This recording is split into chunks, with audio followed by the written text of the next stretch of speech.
Cześć kochani, nazywam się Adriana i prowadzę dla Was kanał Kalma. Dzisiaj odpowiemy sobie na pytanie, dlaczego po zmianie portretu numerologicznego czuję chaos i skąd on się tak naprawdę bierze. To jedno z pytań, które słyszę najczęściej. Wyobraź sobie, że funkcjonujesz przez lata według określonych schematów, przekonań i energii. Nagle decydujesz się na zmianę. I co się dzieje? No właśnie, często najpierw pojawia się chaos. Dlaczego? Ponieważ zmiana portretu numerologicznego to nie jest tylko zmiana kilku literek w podpisie czy nowego logo na Facebooku.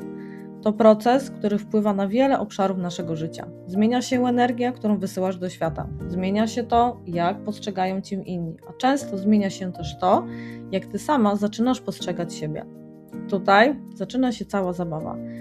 Nasza podświadomość nie zawsze lubi zmiany.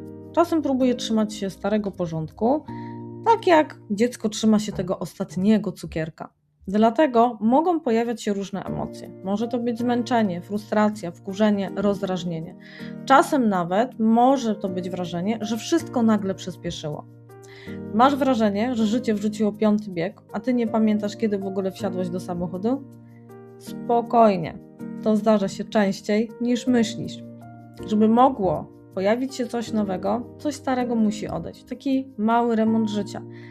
Każdy, kto chociaż raz robił remont, wie, że zanim będzie pięknie, zanim będziemy wybierać kolory ścian, zanim będziemy wybierać podłogi, czy na przykład meble, to zawsze na początku jest kurz, bałagan i człowiek zastanawia się, dlaczego w ogóle na to wpadł.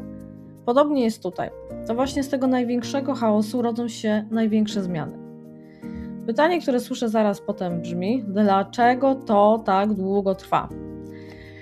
Moi drodzy, u niektórych proces przebiegnie bardzo szybko. U niektórych ten proces może trwać trochę dłużej. Dlaczego? Ponieważ każdy z nas ma własne tempo i własną historię. Najważniejsze, żeby nie próbować przyspieszać wszystkiego na siłę.